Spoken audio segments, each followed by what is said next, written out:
Hi, my name is Cindy Latin from The Ride. My role in this 5-star production is as a performer, and today I'm going to do part 2 to a tutorial that I started last week on automation in Pro Tools.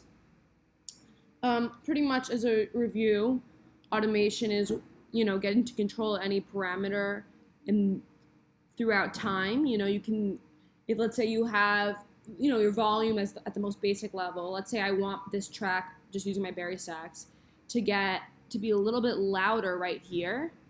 Like I'm gonna pull it up. See, it says plus 2 dB. So I can make it 2 or 6 dB louder right in that spot, and the rest of it's normal. Maybe I want to be a little quieter here. You can do that, and that's really helpful actually for something like a vocal, because vocals are very dynamic in nature, which means that they get really loud in certain parts and really quiet. They can be kind of all over the place.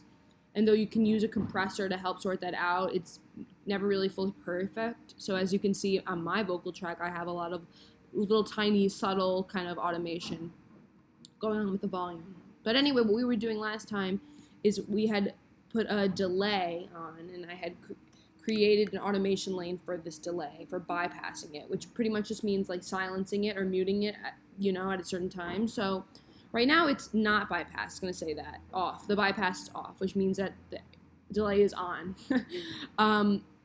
But let's say we want the delay the whole time, let's say, except for right here in the bridge, okay? Right in this little section, we don't want the delay here. It's a different section. We want something different.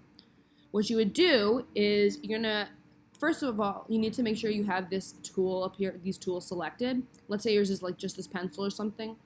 All you do is click the little bar above these three, and it'll give you the smart tool.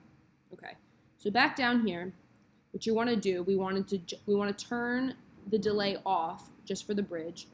Is you're going to hold command, and then just click right here and here. Create your little enclosure for this part.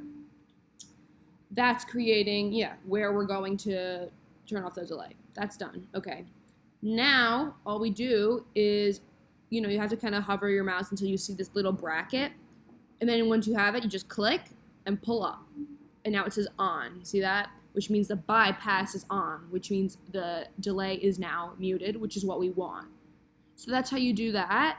And like I said, that's with the delay just being on or off, the bypass, but there are like other parameters you can affect. We had only set up the bypass, but if I go back into my delay, back into this little window for automation here, and let's say I put the mix in, which is like how much of the delay signal is being heard on the track. Like you can, you can mix in that delay with your raw signal, dry signal to your heart's desire, however much you want of it, So we could affect that too.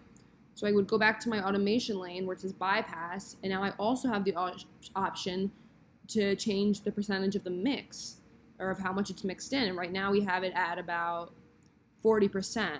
Let's say I actually want, in this section right here, I want it to be 100%. I want to hear a ton of this delay. I'm going to click, command click, and then I'm going to just wait for that bracket and pull it all the way up.